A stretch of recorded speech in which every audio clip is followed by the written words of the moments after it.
Go ahead and roll for perception. I got an 18. Ooh, 18 is really good. With that, you can see some advertising space available. So you're telling me if I have a product YouTube channel or podcast that I want advertised, I could do it here? That's right, and you can get more details by emailing the Dungeoncast@gmail.com. Awesome. I'll have to do that. Thank you very much. Enjoy the show. Hey everybody, welcome to the Dungeoncast. I'm Brian. And I'm Will. This is the podcast where we talk about everything Dungeons & Dragons, from sorry servants to savage spiders, and today we're talking about satyrs.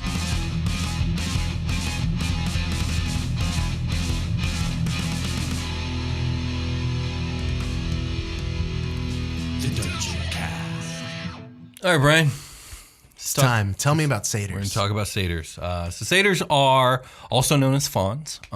They are fey humanoids with a reputation for singing, merrymaking, and debauchery. They're based directly on their Greek mythological counterpart, also known as satyrs, or as the Romans called them, fauns.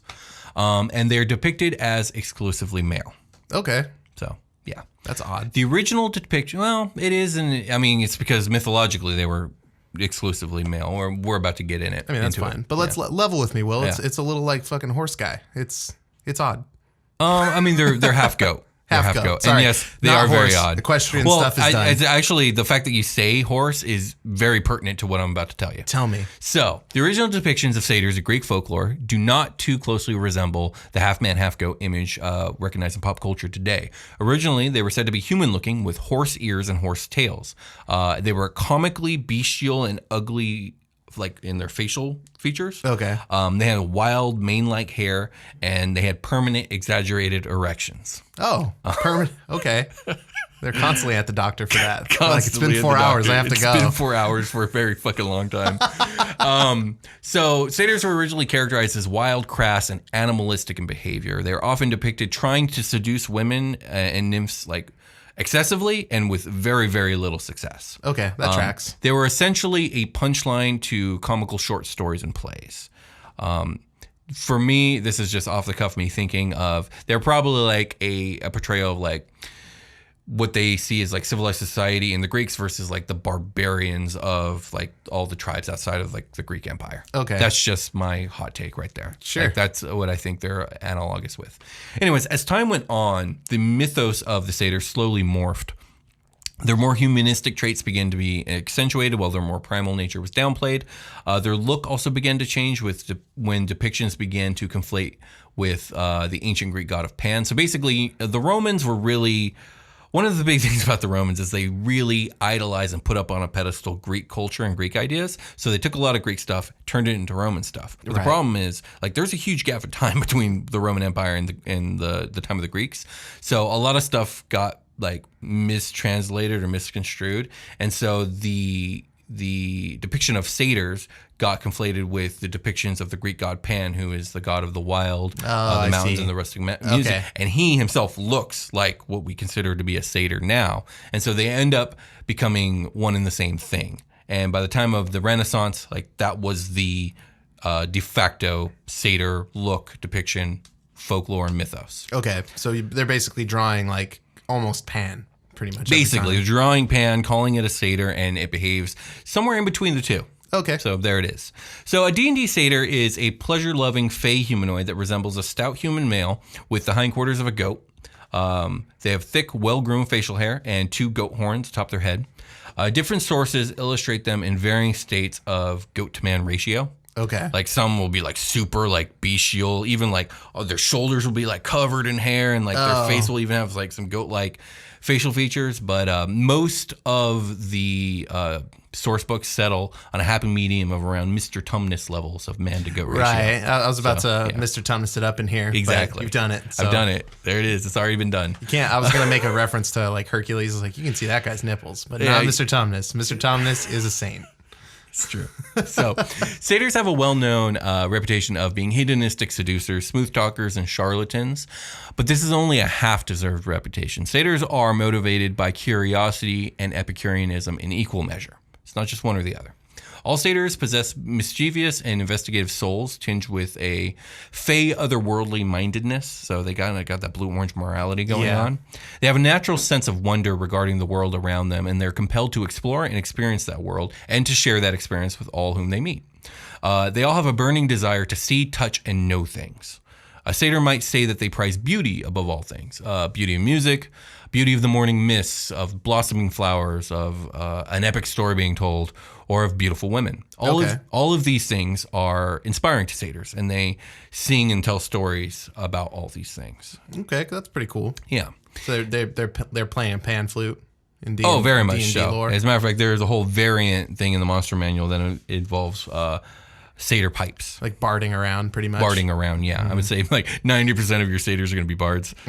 Cool. But yeah. So in their curious pursuit of beauty and inspiration comes their reputation for hedonistic revelry. Satyrs crave the strongest of drink, the most fragrant of spices, the most delectable of food, and the most dizzying of dances. Remember, they want to experience, and they want to experience all of it, and they want to experience much of it.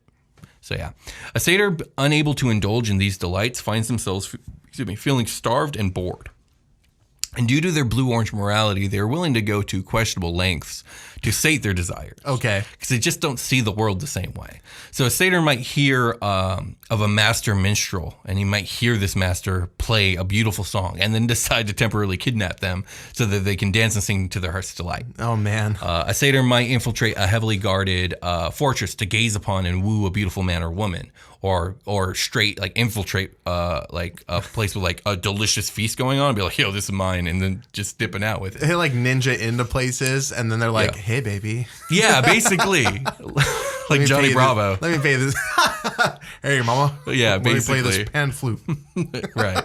Okay. So satyrs never allow a festivity to pass them by and will find any excuse to celebrate. They partake in almost any holiday that they've ever heard of, and a well-traveled enough satyr may find that the civilizations of the world have enough festivals and holidays to justify literal nonstop celebration. Okay.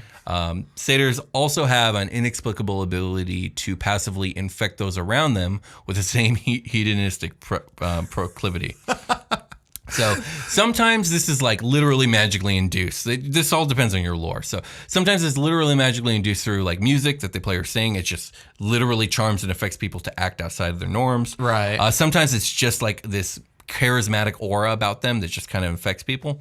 But regardless, those around a carousing satyr will feel themselves inspired to drink and to dance and to sing as well. This effect can be so powerful as to leave those affected mystified at their own behavior afterwards. Like, what was I thinking? Why was I dancing with Fey Johnny Bravo? Yeah, exactly. And why did I love it so much? Why were there like 9 of them? They all look the same. I hate Johnny Bravo. I hate Johnny Bravo. So, depending on the setting and lore, a satyr on a traveling rampage of revelry may or may not leave a slew of pregnancies in his wake. Oh, no. Most lore actually says no. A satyr is only born of a union between a satyr and a dryad. Other lore says half satyrs are a thing, and thus, like, they can't come about. And other lore states that satyrs breed true, that any child born from any union a satyr makes will be a satyr, and that young satyr child will then be spirited away by the father to join the clan. Oh, man. Yeah, so God. Yeah, so take your pick on the lore that you want. I personally like the idea of unions between satyrs and non-dryads producing no children, and satyrs actually being like the scapegoats. Pardon the pun.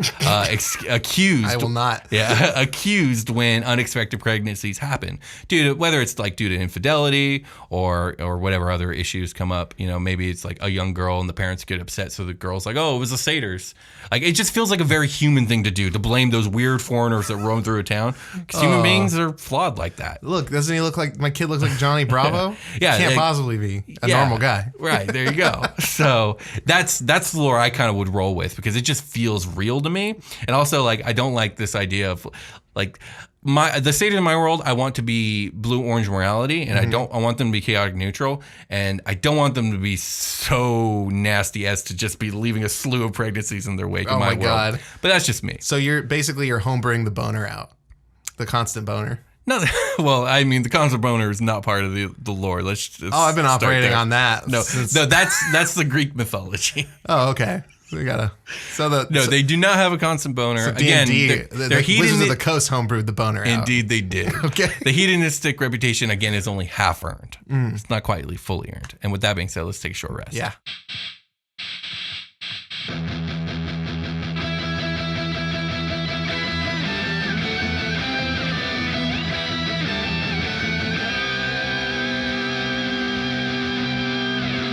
Hello, everyone. Welcome to the part of the episode we're not talking about the last thing we're talking about. We're talking about this new thing, and it comes from my heart. Oh, it's coming out. It's love. It's everywhere. Oh, God, Will. It's all over the desk. I'm not doing this with you. But yes, I love you, audience, and I'm sorry for Brent's behavior. I'm going to get a towel. We have a merch store. yeah, we do. We totally have a merch store. It's on teespring.com. The link will be in the description, but URL is teespring.com/store/the-Dungeoncast, and you can get really cool Dungeoncast t-shirts there. We got the old school logo. We got the new thumbnail logo. We got Super Quest Saga logo. We got the TDC Plays logo. But wait, there's more. And we got mugs. That's right. Yeah, also with all those same logos. But yeah, if you want to rep your Dungeoncast gear, go there. The merch store is like its own plane of existence that will constantly reshape and change. It's very true. As we develop new things to sell. It's very true. New stylistic It's our art. own little pocket dimension that we developed. Yes. Pocket hole.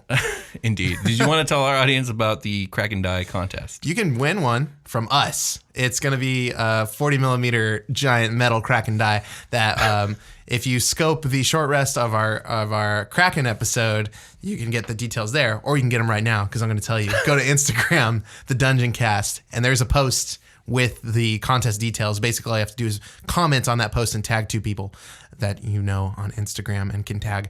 Or you can enter twice for this contest. There's another way to enter. Will? Yeah, if you go on Twitter and go ahead and share a link to the show, it could be this show or it could be Super Quest Saga. Either way, hashtag Dungeoncast or Super Quest, and that'll be an entry for this contest. And again, I think on June 13th, we'll be drawing a name from the pot, and whoever we draw is going to win a metal Kraken D20 die. Yeah, they're super cool. I love them. Indeed. I don't actually like.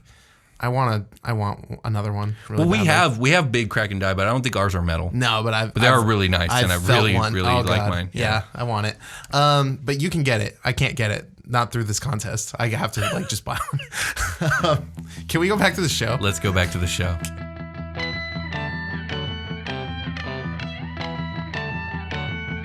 Are we back? I'm back. We've returned. We've returned. Hello, everyone. So let's talk about Satyrs Society. I'd like that. Okay. They live in the Fey? Yeah, they can. So Satyrs roam in the Fey Wilds or in the wild woods and meadowlands of the prime material plane. They live in small groups of anywhere from half a dozen to 24 satyrs called a band. Or a clan, but I prefer band, especially since they're so musically associated. Sure. Yeah. So among a band of satyrs, the physically strongest is considered to be in charge. This is decided in an annual contest called the Rut. The Rut is a trial of elimination through barehanded combat among all mature members of the band. It is held every spring. These battles are never overly brutal or deadly. That's almost never deadly because their intent is to simply humble the loser and acknowledge the superiority of the winner. Once the overall winner is established, the band celebrates with drink and song. It's all a happy affair. It's a all lot of fun. Open hand only. Yeah, open hand, and they allow horn. They allow like ramming and stuff. Oh, yeah. Okay, which is cool. it gets a little crazy. So It's a little crazy, So one but- guy's like changed up his tactics. He's like slapping a guy until he runs away, and then he just like rams him down. Yeah, exactly. And everyone has a laugh at it. So yeah, It's like it's like sumo wrestling, but not so big. but not yeah. So the leader of a band of satyrs has no official title, but when dealing with other races, satyrs will refer to him as their chief. Okay. The societal conditioning can actually bleed over into a satyr's relationship with other races. So a satyr who joins an adventuring group may wish to rut for leadership of the group. Okay. Until this happens and the satyr is either humbled or maybe not humbled. Who knows? Maybe you lose. That would suck. The satyr might not take well to being ordered around until this whole rut thing happens. It's like, Okay. Who are you to order me around? I'm a satyr. I'm dope. It's a pecking order. It's a pecking order. They need a pecking order. They need a pecking Well, order. they don't need to, but they're socially conditioned to want one. Okay. Unless, of course, they weren't raised with a band of satyrs, in which case that would be the case. But anyways. You can also initiate one of these little bouts. What is it called? The ram? The rut. rut, yeah. Rut. You can initiate a rut if you accidentally touch boners when you're like turning around. Again, no boners. Oh, no I'm sorry. boners. Sorry. Okay. I'm stuck on Anyways. that. When it comes to religion, satyrs are not a particularly pious bunch, but they do honor 2 deities fairly regularly. The first being Pan. We talked Okay, I about was him going to say, earlier. isn't Pan a god in Yeah, most yeah. settings? D&D, especially in the earlier edition 1, had a tendency to be like, "Fuck making up our own gods. We're just gonna grab fucking."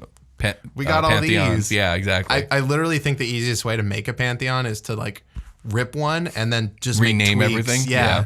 I mean, that's what I did with my my old campaign setting. Is I took the Dawn War Pantheon and made some tweaks, added a few, took out a few, changed the names of some, but like it's still mostly the Dawn War Pantheon. Yeah, I mean it's good. It's good. Yeah. It's good Pantheon. But so first is Pan, god of wine, music, and the wild. The Festival of Pan is the yearly feast and celebration following every single rut. So remember I told you they celebrate, that's the festival they hold. Okay. The other deity they honor is Scarret, the god of centaurs. We talked a little bit about him in the centaurs episode. Not much, because the centaurs don't really like him or care about him. Yeah, the satyrs do. It's like it's vaguely like us, slightly more majestic. Yeah, right. So the satyrs consider Scarret to be the god of the hunt.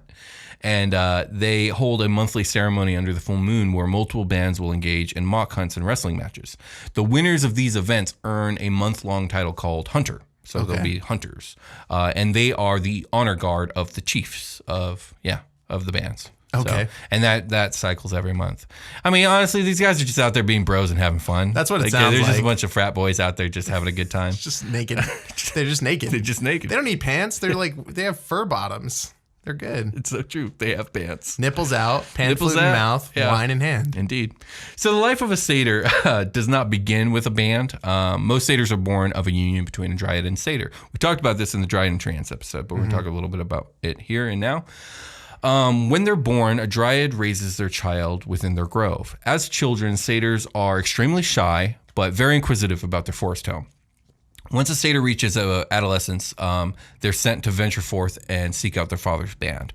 Once and if they find the band, they'll be welcomed very jovially and, just welcomed in. Like, hey, you made it.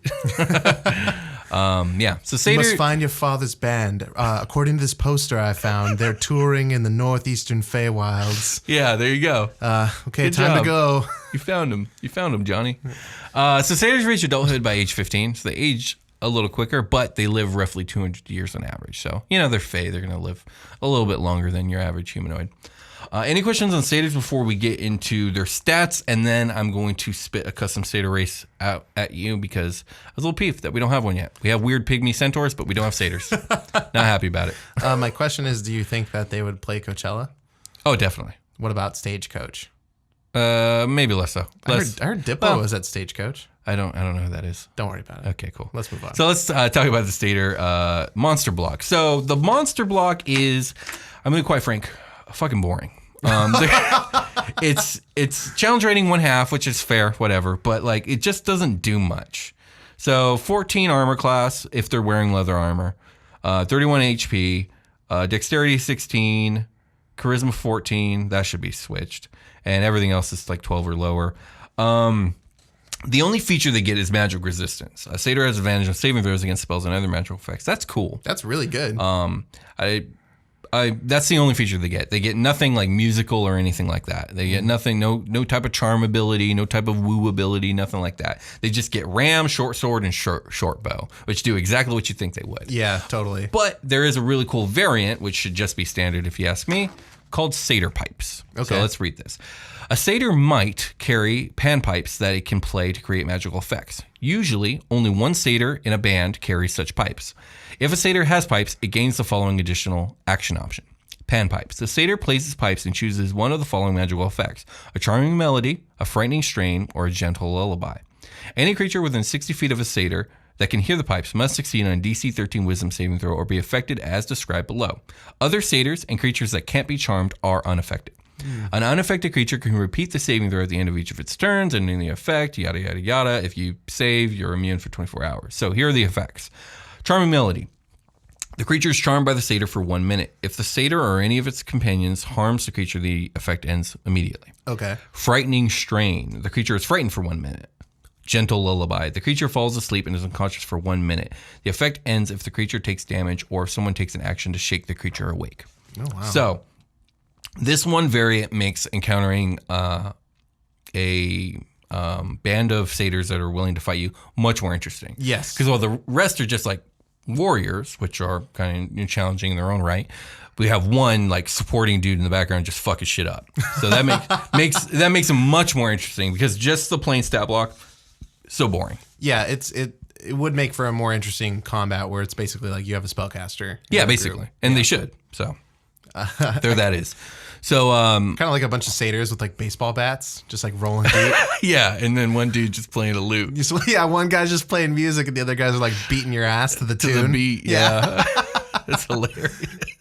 So, I want you to think of another satyr ability that you would like to add to on top of that. Like on top of that, I'll give you mine first because I've been thinking about it for a while. Disguise kit where they put on the rest of the goat over them and they just pretend they're goats. they'd be huge fucking goats. They'd be dire goats. DC 20 wisdom check to discern if it's a real goat or not. That's stupid, but I also love it. So good job. I like that one. yours? They should probably get Fey ancestry. Okay. Because I should have mentioned this earlier, but some of the lore states that they're very difficult to charm because they're Fey origin, but charming them is actually really detrimental to the charmee, especially if they're a female, because they're already predisposed to be super flirtatious and like Boners. overly touchy anyway. So by charming them, you just make them 100 times more obnoxious and inappropriate. How's this for blue orange morality? They're sitting next to you on a plane and they get up and they don't go butt first. Or they don't even think about it, actually. You know that debate where it's like, do I go butt first or crotch facing, but like past the people in the aisleway? Oh, gotcha. Yeah, they do not consider that. They do not consider it. They choose the wrong way every time. Yeah, they knock over your drinks with their, So I am actually surprised that there isn't. Yeah, I'm sorry, I'm just moving on. I am actually surprised that there isn't a satyr racial block, like an official one. Because we have a centaur one and we have a minotaur one, and the centaur one we have is stupid, and the minotaur one we have is good, and we should have a satyr one that is at least okay. So I ended up making one really quickly. Obviously, I haven't balanced this or anything. I jotted this down in 5 minutes, but if I were to do a satyr race, it'd look something like this: +2 to charisma, +1 to constitution. Constitution, because they seem to be a hardy bunch. They like to brawl a lot. Yeah, they're like ramming their faces into each other. Exactly. So They're drinking all the time. and they're out in the wild, so you got to be kind of hardy to just live out there. With thick burly hair. Yeah, I would give them Fey ancestry, like what elves have. So advantage in charm saves, immunity to being put to sleep. They should be proficient in the performance skill and in at least one instrument of their choice. Just seems to fall in line with their lore. Give them dark vision because they're Fey. They got a natural weapon with the horns, so that's like a D6 plus strength mod, bludgeoning damage. I would give them the panpipes variant ability with these added effects. So I would make it so they can only do it once per long rest because it can be a little bit powerful, especially level 1. I would make the DC save rather than like a flat 13 or whatever it is. It should be 8 plus charisma mod plus your proficiency mod. Oh, okay. Cool. It should, rather than being worded of any creature that hears it, it should be any creature that you choose within the range, because it would be really detrimental to do that when your party's around. Yeah. I would change it. I would probably change the ability name front panpipes to like something else, because I want it to kind of fall in line with the proficiency and instrument of your choice. So it should be music played with whatever the instrument they chose for their racial proficiency. Okay. Can have this panpipes like charming effect. Cool. And that would be my custom satyr race. Like, I think it's simple, straightforward. I mean, that seems satisfactory to me. I would add pack tactics to it. Pack tactics? Why? Yeah, because I really like the image of like that team of satyrs with baseball bats. I mean, yeah, sure. Maybe there's a sub race. They look like Johnny Bravo and they're beating your ass and they have advantage. Okay. I take it you have no more questions about satyrs? No. I mean, they're pretty straightforward. Yeah. With that being said, let's get ready for our long rest. Okay. And the thing I want to tell our audience about is our 5e live play here on YouTube and also in podcast form, Super Quest Saga, show where we here at the Dungeoncast sit around the table and play some D&D, except for it's not normal D&D, it's space sci-fi D&D. And there's all kinds of robots and lasers and space elves and technology, also a lot of magic. So yeah, if you guys are interested in any of that and want to see us play some D&D, check us out here on YouTube or in the link below, sending you to the podcast app. Yeah, we're on SoundCloud, just like our normal podcast here, which means we're on iTunes, we're on Google Play, all that good times. On Indeed. Spotify, blah blah blah blah blah blah blah blah blah blah blah blah. And with that being said, I think we can call it a game. Let's do it. And we'll talk to you guys later. Calling it a game.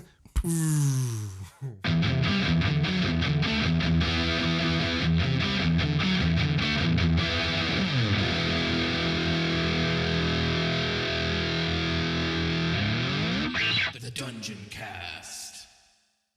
Disgusting permanent boners. It's not what I had in mind when we started this show.